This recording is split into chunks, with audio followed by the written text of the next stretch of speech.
My husband demanded brutal honesty, so I exposed his family's darkest secrets, his $8,000 OnlyFans addiction. So I told him about his cheating, his father's affairs, and the secrets.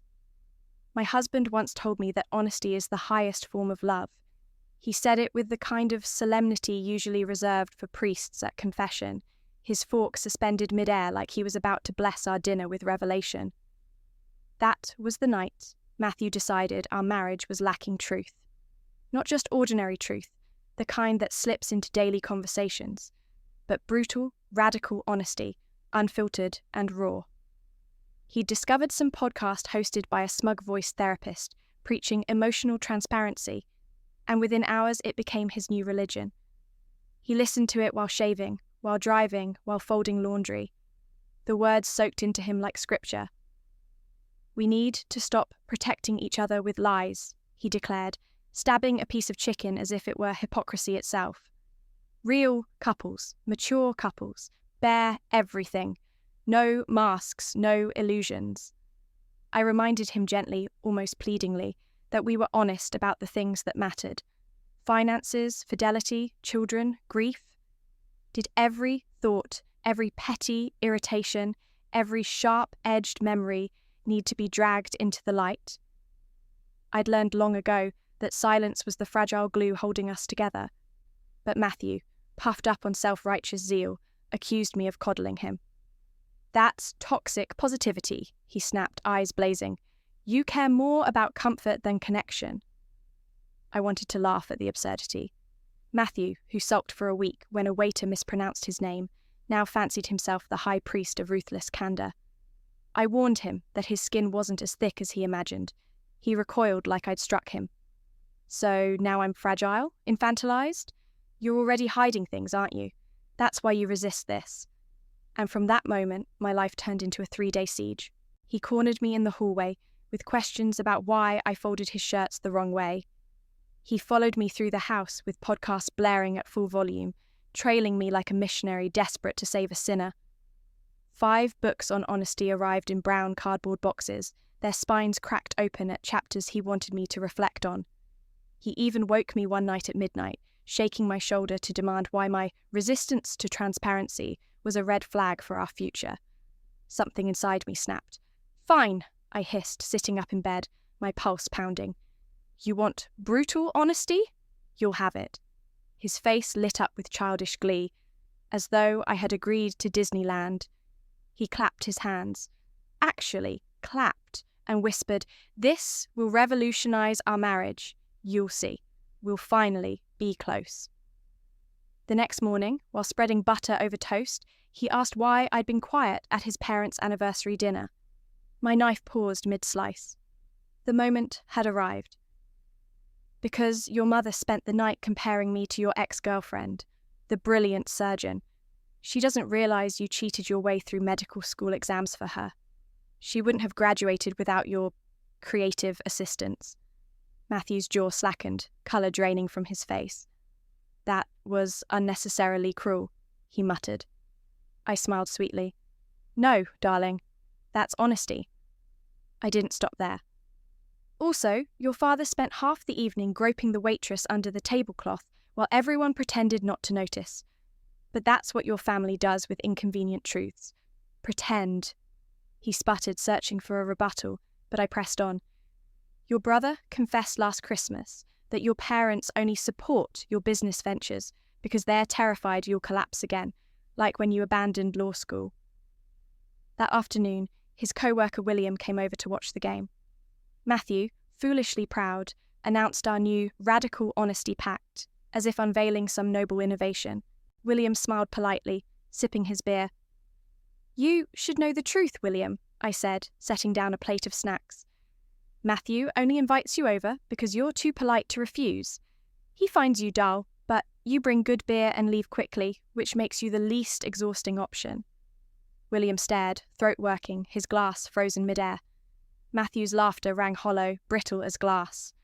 "She's joking," he insisted, eyes darting to me. I leaned in, voice like steel. "We don't joke anymore. Isn't that right, Matthew?" Then I added the final blow. "That promotion he brags about? It's a fake. just a shinier title. His boss is praying he quits before they're forced to fire him. William bolted, muttering excuses, leaving Matthew to stammer apologies into the empty air. But the masterpiece unfolded Thursday night, at his parents' gilded country club, beneath chandeliers that dripped with wealth and hypocrisy.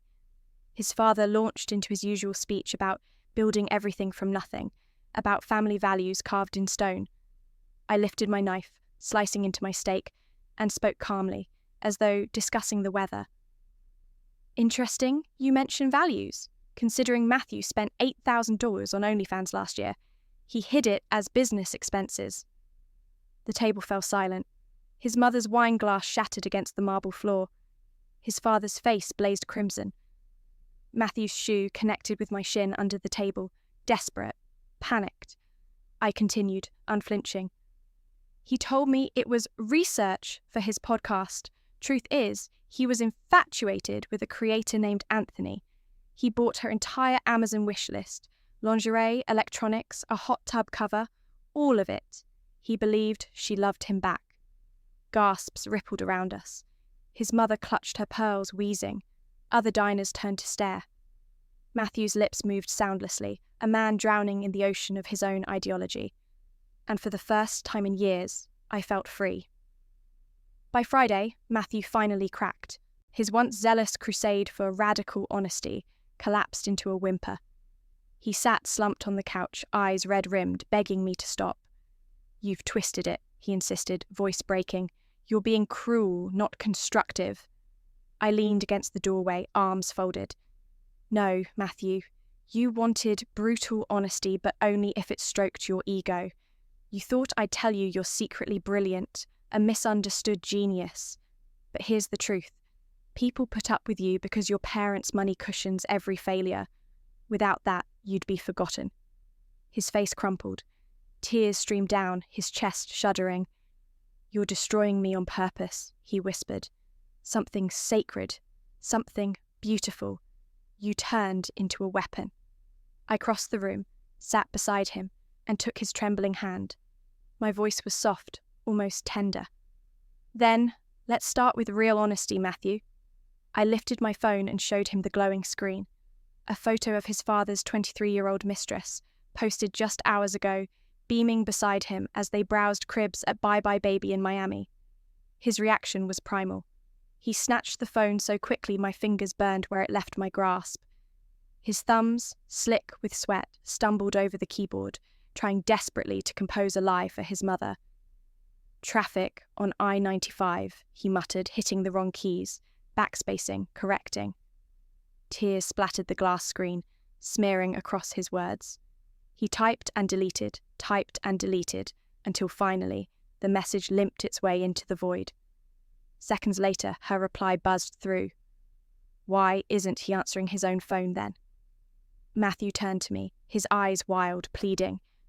That look, raw, panic, desperation, the silent prayer for my silence, was almost beautiful in its fragility. I slipped the phone from his hand and typed instead, "Let's meet tomorrow morning for coffee. We'll explain everything then." Her response came instantly. "What's going on?" I powered off the phone before Matthew could reach for it again.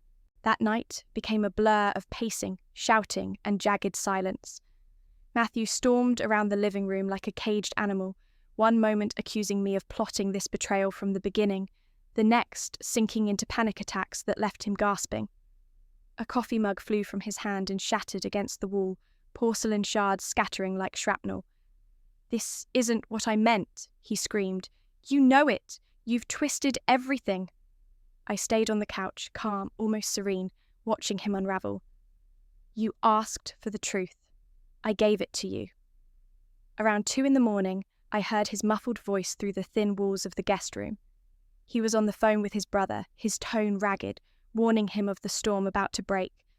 I slipped closer, listening. His brother's sigh was weary, unsurprised. He admitted he'd known about their father's other women for years. Everyone had, but he'd chosen silence. The revelation shattered Matthew. He staggered back into our bedroom, face blotched, whispering the same words over and over. Why didn't he tell me? Why didn't he ever tell me? He wept into the darkness, betrayed not just by me, but by the world he thought he knew. By morning, his resolve returned, brittle and desperate. "I'll talk to her alone," he announced, fumbling for his jacket. "I'll soften it before she sees the evidence." I nodded, but my voice cut through like glass. "Don't bother trying to erase it. I've already forwarded everything to myself." He froze, staring at me like I was a stranger who'd invaded his home, dismantling the illusion brick by brick. His expression wasn't anger anymore. It was grief. The death of something he thought unshakable. While he trudged to the coffee shop downtown to meet his mother, I opened my laptop. Divorce lawyers, local searches, reviews filled with words like strategic, unyielding, fearless. One name leapt out, Kimberly, specializing in high-conflict divorces. The reviews read like hymns from women who had crawled through the same fire I was stepping into. I called, made an appointment, then drove to the bank. The teller's nails clicked against the keyboard as I transferred half our joint savings into a new account with my name alone. My pulse steadied with each confirmation slip, each number on the screen. Something was ending, yes, but endings, I realized, could also be rebirths. 3 hours later, Matthew walked back through the door. His skin was ashen, his eyes hollow, his gait slow, as though carrying a coffin no one else could see. In a way, something had died that morning. His illusions, our marriage, perhaps even the man he thought he was. And I, sitting at the kitchen table with my new account slip tucked neatly in my purse, felt the kind of clarity that comes only after fire consumes everything. Matthew had barely finished his coffee when the dam broke. His mother stared at him across the cafe table, lips pressed so tight they nearly disappeared. At first she laughed bitterly, accusing him of fabricating everything as some cruel attempt to wound her. But her voice cracked when she demanded proof. So he showed her. He pulled up the Instagram posts, the grainy, damning snapshots of her husband beaming beside a woman young enough to be Matthew's little sister, browsing bassinets and cribs in a Miami baby store. His mother went silent. Her eyes glazed over, and she rose without a word, clutching her purse like it was an anchor keeping her upright. She left the cafe, walked straight out the door, and never looked back. By that afternoon, she'd vanished to her sister's house and stopped answering calls. The real storm came at lunchtime. His father's number lit up our phones again and again, each voicemail darker than the last. First, he thundered about defamation, promising lawyers and lawsuits, calling us liars who'd photoshopped the evidence. Then, when threats didn't work, he switched tactics, offering hush money, pleading for us to delete everything, dangling silence like a bribe. Matthew sat on the couch, listening to his father's voice crumble from fury into desperation. With each message, his disgust grew. This was the man he had worshipped his entire life, the blueprint of power, masculinity, success. And now he was just a desperate old liar, scrambling to protect his empire of secrets. By evening, rage had replaced begging. His father showed up at our house, pounding the door hard enough to rattle the frame.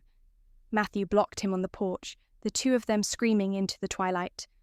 The neighbours peeked through curtains as their voices carried. Affairs, babies, $8,000 squandered on OnlyFans. Everything spilled out onto our quiet suburban street. His father's face was purple with fury. "She's a vindictive whore who poisoned you against me," he bellowed, pointing at me through the window. And for the first time, Matthew stood in front of me. "She's not lying," he shouted back, voice shaking. "This is your mess, not hers." I almost pitied him then, shocked to discover that his wife had always known the truths he refused to face. Shocked that honesty, the very thing he begged for, had burned everything down. It nearly came to blows before his father stomped back to his car, vowing to cut Matthew out of the will.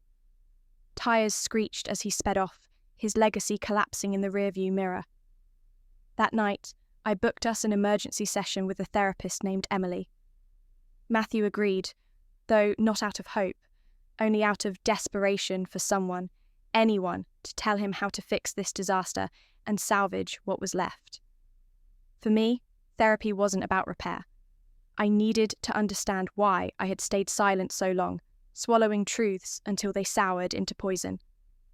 The next morning, we sat in silence at the kitchen table, the air between us heavy and stale. Matthew's phone buzzed non-stop. William again. "Where are you? Why aren't you answering? You've missed work. Is everything okay?" Message after message stacked on the screen. Matthew pushed the phone toward me, whispering, "Tell him I've got the flu." I shook my head slowly. That would be a lie, and lies aren't part of radical honesty, remember? His jaw clenched. Then, with a sudden violent motion, he hurled the phone against the wall. It shattered into pieces, black glass glittering across the hardwood. The silence that followed was louder than his shouting. 10 minutes later, my own phone lit up with his mother's name. I answered. She didn't bother with greetings. "Tell me everything about the OnlyFans," she demanded. Her voice was ragged, brittle. "Do you have proof?" Wordlessly, I opened my laptop and pulled up 3 years of credit card statements. Every charge to OnlyFans highlighted in yellow, every Amazon wish list fulfilled, every wire transfer to Anthony in Phoenix laid bare. I emailed the entire folder.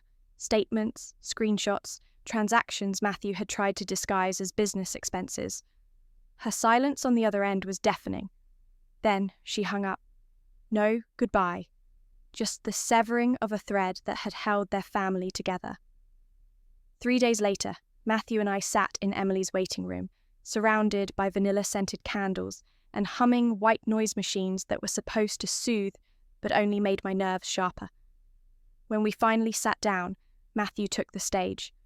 For 20 minutes, he painted me as the villain, cruel, vindictive, unhinged, a wife who weaponized honesty to shatter his family and humiliate him. "She's destroying me," he said, voice hoarse. "This isn't honesty, it's malice. She's having some kind of breakdown." Emily listened, patient and expressionless. Then she tilted her head and asked gently, "Why did you want radical honesty in the first place, Matthew?" And for the first time since this charade began, he faltered. He stammered about podcasts, about communication, about what mature couples do, but his words tangled and fell apart. Because there was no real reason, only the hollow echo of an idea he never understood, a fantasy that had finally bled into ruin. Emily didn't flinch when Matthew stormed into defensiveness. She leaned forward slightly, her voice calm but steady as steel. "What does honesty mean to you?" He blinked, shifting in his chair. "Telling the truth to build trust and connection," he said automatically, like a schoolboy reciting an answer from a textbook. "And yet," Emily pressed, "you only embraced honesty when it served you. Why did you demand it when your wife was already comfortable with boundaries?" His face reddened, anger blooming across his skin. "That's not true," he snapped, but Emily didn't rise to his bait. She simply tilted her head, her tone almost gentle. "Matthew, you weaponized honesty first. You made her feel guilty for protecting herself. You forced her into submission, then blamed her when she resisted. And now, when faced with truths about your own fragility, you crumble." The words hit him like blows. Emily's next question cracked him completely. "Why did you think you could handle brutal truths when a single semester of law school 8 years ago left you in pieces?" His chair screeched against the floor as he leapt to his feet. He slammed the door so violently that Emily's certificates rattled on their hooks, threatening to fall. Silence pooled in his absence. Emily turned back to me, a small smile tugging at her lips. "We can continue, just the two of us, if you'd like." And so I stayed. For 40 minutes, words spilled from me like poison finally drawn from a wound. I told her everything I had never dared speak aloud. The exhaustion of carrying his emotions on my back every day, the endless triage of his tantrums. I described the plate that shattered against the wall because his boss criticized him, and how I'd spent 3 hours soothing his rage. I confessed how his brother once pulled me aside at Christmas, warning me that Matthew had always been like this. Volatile, unpredictable. I admitted I had become skilled at rationing truths, timing revelations, tiptoeing around triggers like a handler for a dangerous animal. Emily's eyes softened. She told me I wasn't crazy for snapping, that my explosion had been inevitable after years of balancing on eggshells. "What you did may feel extreme," she said, "but it was the natural breaking point of a woman pushed too far." We set up weekly individual sessions for me every Tuesday morning. For the first time in years, I felt like someone had seen me. When I got home, Matthew was sprawled on the couch, unconscious amid a fortress of empty beer bottles. The landline shrilled, its display flashing a name, Stephen, from Matthew's office. I picked up. "Is everything all right?" Stephen asked immediately, worry heavy in his tone. "Matthew hasn't shown up for 3 days, won't answer his phone. Clients are complaining. He's missed deadlines, walked into meetings unprepared, or drunk." I swallowed. "He's dealing with a family emergency," I said carefully. It wasn't a lie, though the emergency was one he'd authored himself. Stephen hesitated, then sighed. "I hope he gets help soon." After I hung up, my phone buzzed again, this time a notification from Instagram. When I opened it, my stomach twisted. The mistress had posted new photos, her manicured hand adorned with a massive diamond ring, Matthew's father at her side, both of them glowing with smug triumph. The caption screamed, "Said yes to my forever," accompanied by a cascade of hearts. I screenshotted everything before it could vanish. Minutes later, my phone lit up with Matthew's mother's number. She was sobbing so violently I could barely pass her words. She had seen the post. "He proposed to her," she wailed. "To her, while still married to me." Her grief spilled over for 2 hours straight. Rage, disbelief, humiliation tangled together as she clung to the line, begging me to explain what she had missed for 3 decades. How could I not see it? How could I be so blind? I wanted to tell her she hadn't missed anything. She had chosen not to see. But I couldn't drive the knife deeper. I listened, holding space for her pain, even as I knew the damage was irreparable. 4 days later, Matthew dragged himself back to work. He returned before lunch, eyes swollen, face grey. He admitted he'd broken down in the middle of a presentation, sobbing in front of his entire team until Stephen pulled him aside. "Take some personal time," Stephen had advised. "Get help." The promotion Matthew had boasted about for months was gone. Rumours of his dismissal were already circling. He slumped at the kitchen table, broken. That evening, my phone rang. My mother's voice exploded down the line, sharper and angrier than I had ever heard in my life. By the time Matthew's father called my parents, his desperation had curdled into shameless manipulation. He tried to recruit them into his crusade, begging them to talk sense into me before I destroyed his family. He hadn't counted on my mother. I was in the kitchen when she let loose. I could hear her voice booming through the receiver, sharp and furious in ways I didn't even know she was capable of. "You're a pathetic old man," she spat, "who can't keep it in his pants and now wants to make your mess everyone else's fault." I stood frozen, goosebumps prickling up my arms. Then my father took the phone. His tone was low and deadly calm. "Call here again," he warned, "and I'll drive over myself. We'll settle this in person."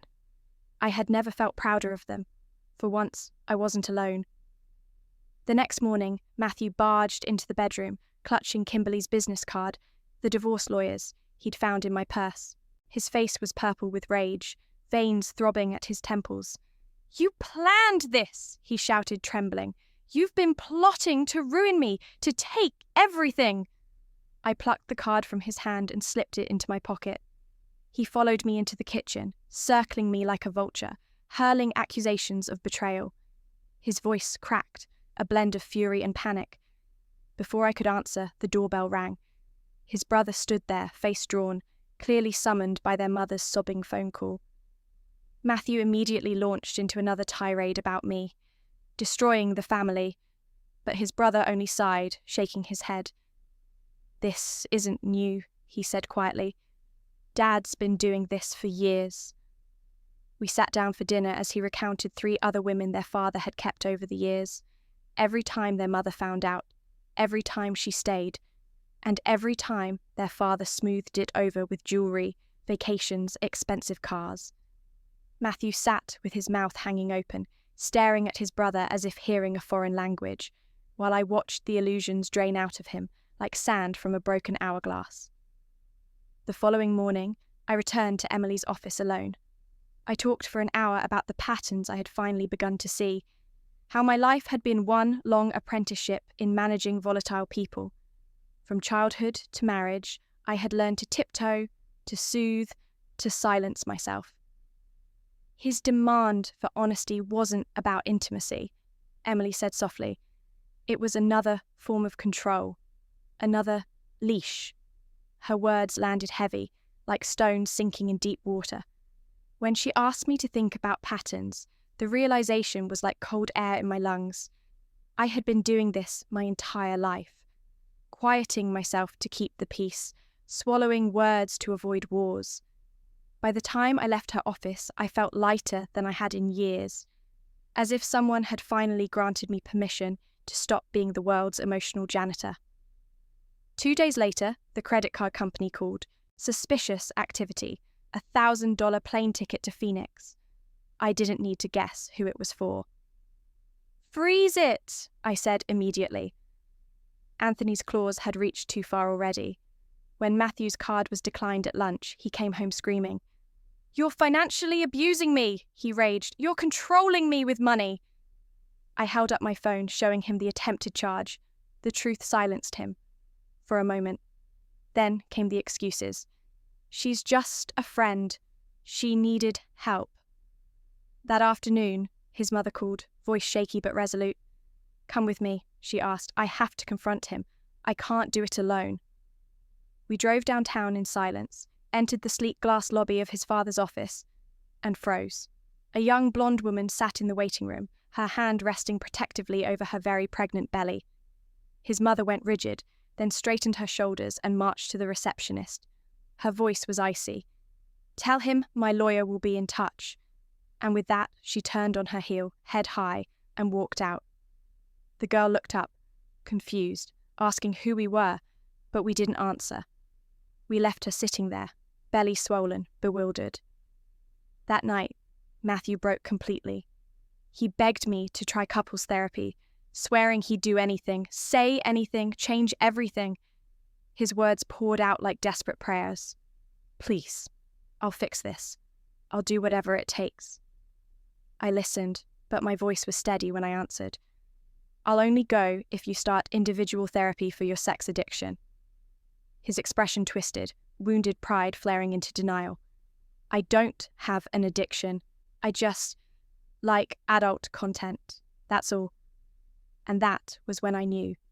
The mistress flaunting her diamond ring while still parading as someone's secret, the timing of her announcement just as his family imploded, it all reeked of strategy, of manipulation. Maybe she'd known about the country club explosion. Maybe she wanted to twist the knife. But the truth was clear. Matthew didn't want change. He wanted control. And I was finally done giving it to him. The following week, I sat across from Kimberly in her sleek office as she combed through our finances with clinical precision.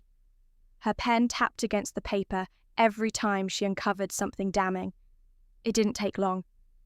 Hidden among our accounts, she found a small savings stash Matthew had opened 2 years ago, quietly funneling money into it behind my back. $3,000. Not much in the grand scheme, but Kimberly's eyes gleamed.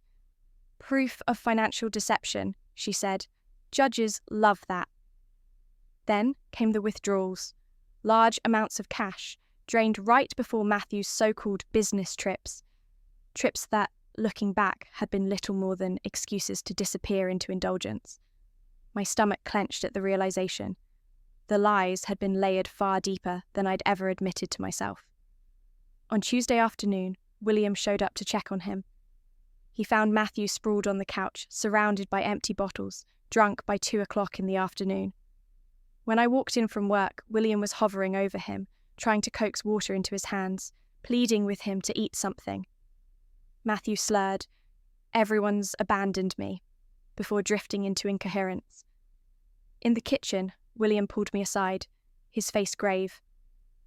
"I've been worried about his drinking for over a year," he confessed, "but I didn't know how to say anything." So I told him everything.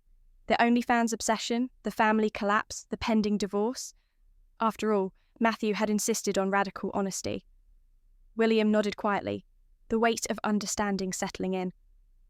"That explains a lot," he murmured. "Why no one wants to be around him at work anymore." 3 weeks later, the dominoes fell harder. Matthew's mother officially filed for divorce. She had her husband served with papers at the country club during his weekly golf game, in front of every friend and acquaintance he bragged to. Within hours, the gossip ricocheted through their circle like wildfire. Matthew sat on our couch, phone vibrating non-stop with messages. "Is it true? What happened? We heard everything." He scrolled, seething, until finally he hurled the phone against the wall, glass shattering. "You've destroyed my family's reputation," he screamed. At our next session with Emily, she cut through his fury with the same calm precision as always. "Matthew," she said, "accountability, not blame. What part of this belongs to you?" He tried, of course, to twist it, accusing me of manipulation, claiming I orchestrated everything. Emily wouldn't let him off the hook. She circled back again and again to his original demand, radical honesty. After 40 minutes of excuses, Matthew finally broke. "I thought," his voice cracked, "I thought she'd tell me good things, that I was amazing, that everyone else was wrong about me. I thought I'd feel superior." Emily's gaze was steady. "That isn't honesty, Matthew, that's control." He started crying again, shoulders heaving while I sat quietly, already planning my exit. I had been scrolling through apartment listings at night, and I'd found one. A one-bedroom, closer to work, with a doorman for security and glowing reviews. When I told Matthew I'd be moving at the end of the month, he unravelled. One moment, he was begging me to stay. The next, he was spitting venom, calling me heartless for abandoning him in his darkest hour. I remained calm, reciting facts, lease terms, timelines, logistics of separating our things. He followed me from room to room, either sobbing or raging, unable to settle. I finally locked myself in the bathroom, desperate for 5 minutes of silence. That was when my phone lit up. A Facebook message request from a woman whose profile picture showed bleached hair and a designer purse. The preview made my stomach twist.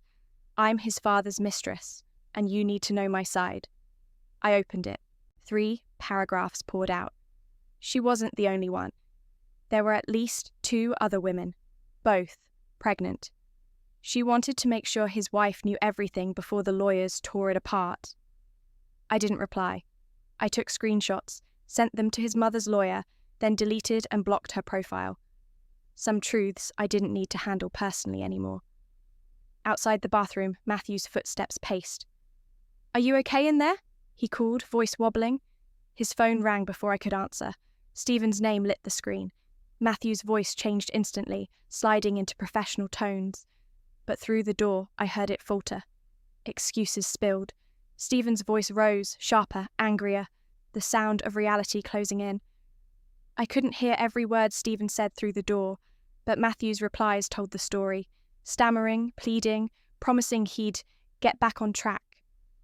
20 minutes later, he hung up with a sharp click, then drove his fist into the wall hard enough to leave a crater in the plaster. "Performance improvement plan," he spat, his voice ragged with fury. 3 clients complained. Missed deadlines, sloppy work, and it's your fault. He jabbed a finger at me like a weapon. "All this drama you stirred up, my parents, my job, my reputation, you've sabotaged everything." I didn't rise to the bait. Instead, I walked to the kitchen and began chopping vegetables for dinner. He trailed behind me, ranting, pacing, spewing blame into the air like smoke. The next morning, I escaped to my individual session with Emily. He was supposed to be at work, salvaging what was left of his career. Emily leaned forward, her brow furrowed as I described the stalking through rooms, the tears that turned to shouting, the blame that never ceased. Her voice was low, deliberate. These are escalation patterns I've seen before, she warned. You need to think about your safety. Moving sooner rather than later may not just bring you peace of mind, it might protect you. Together, we pulled up moving company websites on her laptop. By the end of that hour, I had a date on the calendar. Movers would arrive next week. For the first time in months, I walked out of her office lighter, my chest unclenched. That afternoon, my phone rang while I was in the grocery store.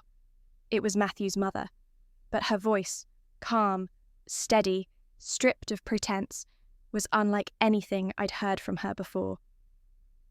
"Thank you," she said simply. "You opened my eyes.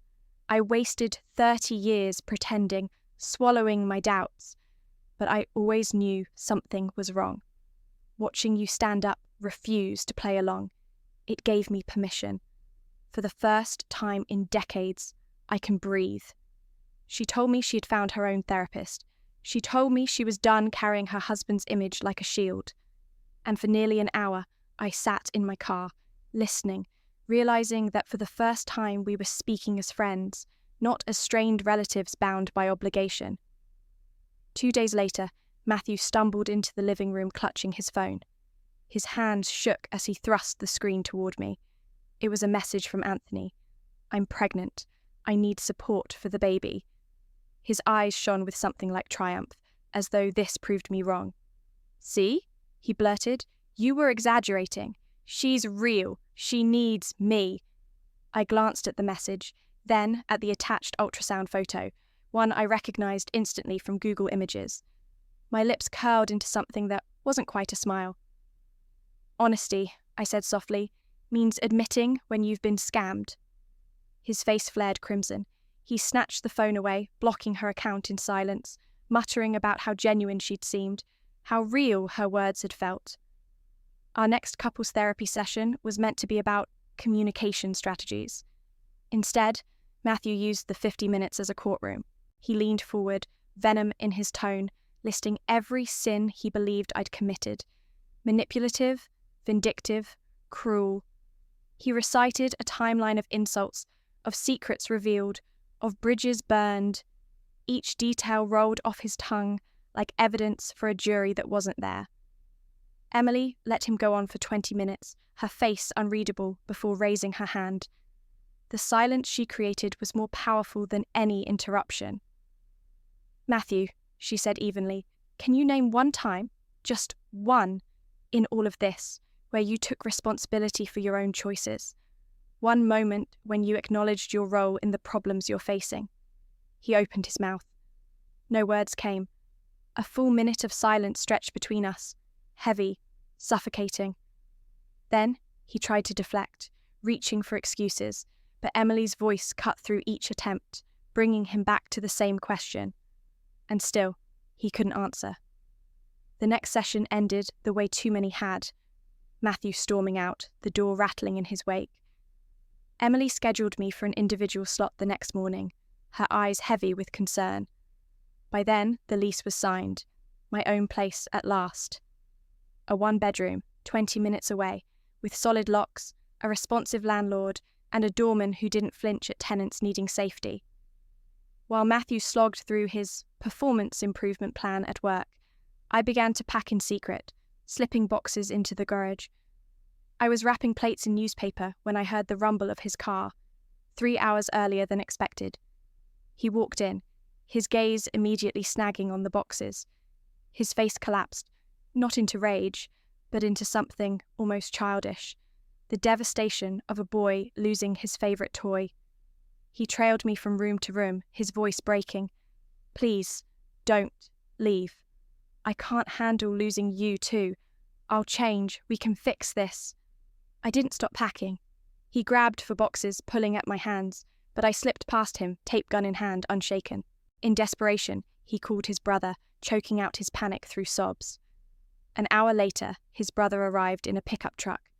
He took one look at the scene, the boxes stacked neatly, Matthew weeping in the grass, and without a word began carrying things to the truck. On the front lawn, Matthew broadcast his heartbreak to anyone within earshot. The neighbours watched from porches and windows, whispering behind curtains, as he alternated between screaming betrayal and collapsing into loud theatrical sobs. His brother finally yanked him aside, his voice firm. "You're embarrassing yourself. Stop."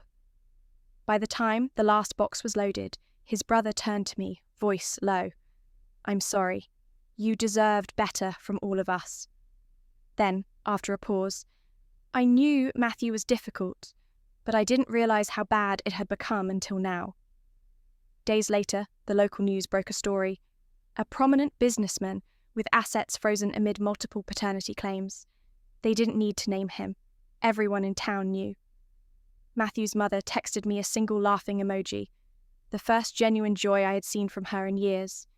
His father, once a peacock at the country club, was now sleeping in a roadside motel, while more women surfaced, bellies swollen, lawyers in tow. Even Matthew's brother choosing to help me instead of defending him spoke volumes. The family's silence had stretched for decades, but it was cracking now. Maybe it always had been. Maybe I was only the one willing to name it. A week into my new apartment, Stephen called. Matthew had missed an important client meeting, the third strike. "He may not last here much longer," Stephen said, hesitant. "Do you know where he is?" I gave him Matthew's brother's number. "I'm not his emergency contact anymore," I said. My voice didn't waver. "He'll need to handle his own mess." When I hung up, the relief was physical, like a 1,000-pound stone finally lifted from my chest. I hadn't realized how long I'd been carrying it. That night, just after midnight, my phone buzzed relentlessly. Matthew's name flashed over and over until I gave in and checked. 43 voicemails. I brewed tea and put the phone on speaker. The first were pitiful. Him crying, begging me to come back. Then came promises. Therapy, change, no more OnlyFans. By message 20, rage. He accused me of sleeping with someone else, screamed that I was heartless. Message 32 was darker. Threats of hurting himself if I didn't call. The last 11 dissolved into broken sobs, my name repeated like a prayer to a God that no longer answered. I forwarded everything to Kimberly with a note. Would this help with a restraining order? Her reply came in minutes. "Absolutely. Keep documenting." Around 2 a.m, William texted, "Are you awake?" Matthew had shown up at his door with a suitcase, drunk and insistent, and collapsed onto his couch. "He won't stop talking about winning you back," William wrote. "Should I be worried?" "Yes," I answered. "If he threatens to hurt himself, or anyone, call 911 immediately." William responded a few minutes later. Matthew had already drained half his liquor cabinet and was flipping through old photos of us, muttering about lost love. 3 days later, my phone rang again. It was Matthew's mother, her voice lighter than I'd ever heard it. "Lunch?" she asked, a smile audible even through the line. I met her downtown. When she walked in, I barely recognized her.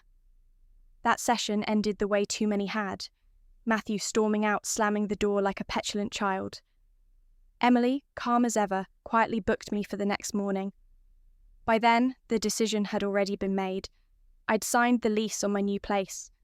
A modest 1-bedroom, 20 minutes from downtown. Safe locks. A landlord who actually answered calls. It was more than an apartment, it was oxygen. While Matthew was supposed to be at work salvaging his job, I was in the garage sliding boxes into neat stacks. I was halfway through wrapping dishes in old newspaper when I heard his car crunch into the driveway. 3 hours too soon. The second he stepped inside and saw the boxes, his face crumpled. Not into fury, but into something smaller, almost pitiful. The face of a boy about to lose his favourite toy. He trailed me as I moved from room to room, his voice cracking. "Please, don't go. I'll change. I'll do better. I can't survive losing you, too." I kept packing. When he tried to snatch boxes from my hands, I shifted past him and pressed on, steady and silent. He called his brother in hysterics, sobbing into the phone. An hour later, his brother arrived with a truck. He looked at me, then at Matthew sitting on the lawn, and without a word began hauling boxes. Outside, Matthew put on his show for the neighbourhood. He wailed about betrayal, shouted that I was abandoning him, then collapsed dramatically into the grass. Curtains twitched. Neighbours lingered in driveways, watching the spectacle unravel. His brother finally yanked him aside. "Enough. You're humiliating yourself." When the last load was packed, his brother turned to me. His eyes were weary. "I'm sorry," he said quietly. "You deserved better from all of us. I knew Matthew was difficult. I didn't realise it was this bad." Days later, the local news confirmed what everyone already whispered: a prominent businessman with assets frozen over multiple paternity claims. No names were needed. Everyone in town knew. Matthew's mother texted me a single laughing emoji, the first true joy I'd ever seen from her. His father was now living in a roadside motel, his empire crumbling as more women surfaced, each one carrying evidence of his duplicity. Even Matthew's brother, showing up to load boxes, spoke louder than words. The family had long known the truth. They'd simply chosen silence. I had stopped choosing. A week after I moved into my apartment, my phone rang with Stephen's number. Matthew had missed a critical client meeting, the third strike on his plan. "Do you know where he is?" Stephen asked, voice taut. "No," I said flatly. "I'm not his emergency contact anymore. Try his brother." When I hung up, the relief was palpable. It felt like dropping a weight I hadn't realised I'd been hauling for years. That night, my new apartment was still bare, boxes stacked, curtains half hung. But it was mine. Just after midnight, my phone lit up again and again with Matthew's name. 43 voicemails piled up. I made tea, set the phone on speaker, and let his voice spill into the room. The first messages were wet with tears, begging me to come back. Then came vows. Therapy, change, promises to never look at OnlyFans again. By message 20, his voice turned to venom. He screamed I was sleeping with someone else. Message 32 was darker. Threats to hurt himself if I didn't answer. The last 11 dissolved into sobs, my name choked out over and over until it became meaningless. I forwarded them all to Kimberly with a note. Would this help for a restraining order? Her reply came quickly. Absolutely. Save everything. Around 2 a.m., William texted, "Are you awake?" Matthew had shown up at his door with a suitcase, drunk and rambling, refusing to leave.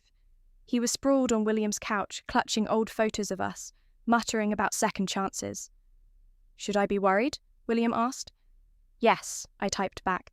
"If he threatens himself, or anyone, call 911 immediately." 3 days later, my phone rang again. This time, it was Matthew's mother. Her voice was lighter than I'd ever heard it, almost girlish. "Lunch?" she asked, laughter threading through her words. I met her downtown. When she walked into the restaurant, I almost didn't recognize her. She looked like a woman reborn. When Matthew's mother walked into the restaurant, I almost didn't recognize her. She looked a decade younger, hair freshly cut, clothes tailored instead of swallowed by fabric, her posture straight for the first time in years. She ordered champagne with a smile that glittered like glass.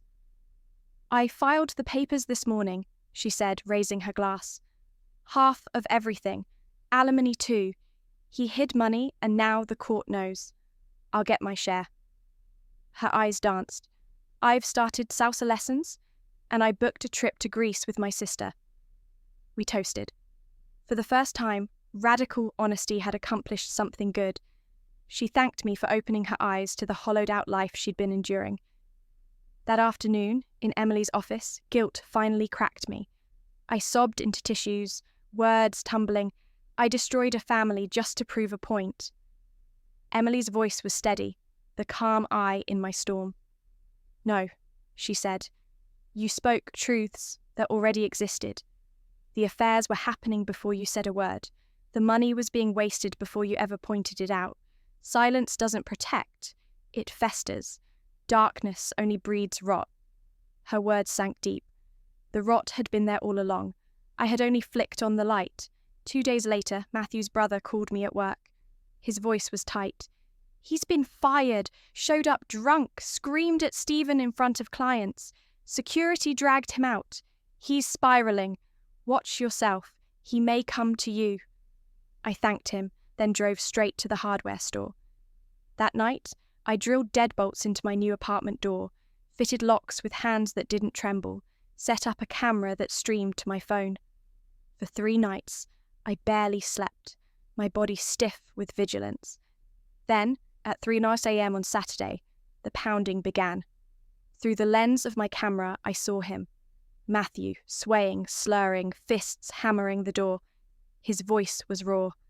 "Let me in. You can't do this to me." I dialed 911, phone pressed to my ear as his fists rattled the wood.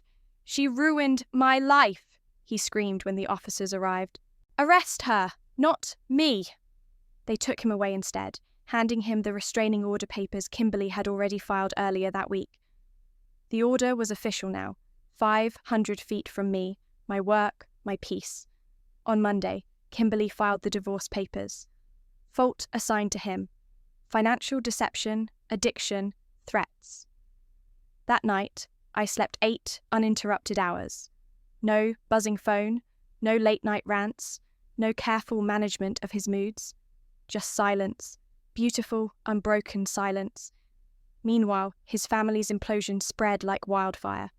His father's mistress gave birth and immediately filed for support. Days later, 2 more women delivered babies. DNA tests confirmed all 3.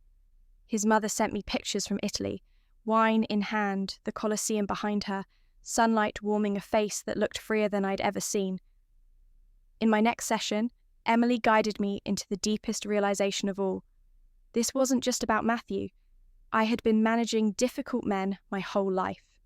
My father's alcoholism had trained me to tiptoe around storms, to keep quiet and not rock the boat. With Matthew, I simply repeated the dance, biting my tongue, smoothing over his eruptions, absorbing chaos until it hollowed me out. Not anymore. 2 months after the storm broke, Matthew's brother called again. I gave him an ultimatum: rehab or nothing. He chose rehab. Checked in last week. Sex addiction, alcohol abuse. Weeks later, a letter arrived. 5 pages of cramped handwriting. Excuses stacked on excuses. Explanations without substance. Stories without ownership. Not a single sentence of accountability. I folded it neatly, slipped it back into the envelope, and placed it in a drawer. Then, I closed the drawer, turned the lock on my door, and, for the first time in decades, felt truly free. He wanted forgiveness, but his letter offered none of the accountability that forgiveness requires. Just excuses dressed up as explanations. I dropped it in the trash without a second thought. 3 months later, I sat in the courthouse beside Kimberly, her briefcase open, files neatly stacked. Matthew appeared on video link from rehab, hollow-eyed but calm, nodding mutely when the judge asked if he understood the terms. The evidence was ironclad: financial deception, restraining order violations, addictions documented in black and white. The ruling came swiftly. I kept the house, most of our savings, and 3 years of alimony. Kimberly shook my hand afterward, satisfaction glinting in her eyes. "Cleanest divorce I've handled in years," she said. "The evidence spoke louder than either of you ever could." That weekend, William texted, asking to meet. He sat across from me at a cafe, restless but resolute. "I owe you an apology," he said. "I knew about Matthew's drinking and the work issues, but I stayed quiet. I didn't want to get involved." His guilt was clear, but instead of anger, I felt relief. Honesty was catching, even if it came late. The following week, he introduced me to his sister, who'd survived her own nightmare marriage. We started meeting for lunches once a month, small, grounding rituals with people who understood the quiet hell of walking on eggshells. Matthew's mother called one evening, her voice bubbling with laughter I had never heard from her before. She had met a man in her dance class, Donald, who brought her flowers every week. "Can you believe it?" she said. "The best thing that ever happened to me was that honesty disaster. I've never been happier." 6 months later, in line at a downtown cafe, someone called my name. I turned to see her, Anthony. Without filters, without the armor of heavy makeup, she looked almost ordinary. She recognized me from Matthew's photos and wanted to apologize. She admitted she had scammed dozens of men in the same way, and now she was in therapy trying to understand herself. We spoke for 20 minutes, For the first time, she seemed human, fragile, even regretful. A year after the implosion, I met someone at my book club. He made me laugh without effort, without calculation. He didn't need me to manage his moods or paper over cracks in reality. Our honesty was ordinary, about sleep schedules, about music we didn't like, about little irritations. Boring honesty, safe honesty. It felt like paradise. 14 months after the divorce, Matthew reached out. He wanted to make amends, part of his recovery. We met in a cafe near his brother's office. He looked different, smaller somehow, but steadier. This time, he didn't deflect or spin stories. He admitted everything without blame or excuses. Therapy, he said, had stripped him bare, forced him to confront his desperation for validation. Around town, people still whispered about the country club scandal, now infamous. His father, once untouchable, had been reduced to paying child support to 4 different women within 6 months. His mother, meanwhile, bought a beach house with her settlement and hosted dinner parties for other divorced women. She sent me photos from her patio, wine glasses raised against the ocean at sunset, a new sisterhood forged out of betrayal. And sometimes, in the quiet hours of night, I think about how Matthew, demanding radical honesty, shattered the very illusions that kept us all trapped. His mother escaped 3 decades of deception. I escaped a marriage built on silence and emotional labour. Even Matthew escaped himself, clawing his way into rehab and, maybe, into a chance at healing. He thought honesty would bring us closer. Instead, it revealed the chasm that had always been there. He thought truth would save his marriage. It dismantled it. His mother believed her life was perfect. Honesty unveiled a wasteland. But the paradox is this: in destroying everything, honesty freed us all. Looking back, I realize Matthew gave me the greatest gift without ever meaning to. He gave me permission to stop pretending, to stop managing, smoothing, silencing, to live authentically for the first time in my life. And that, after all the chaos, was worth everything.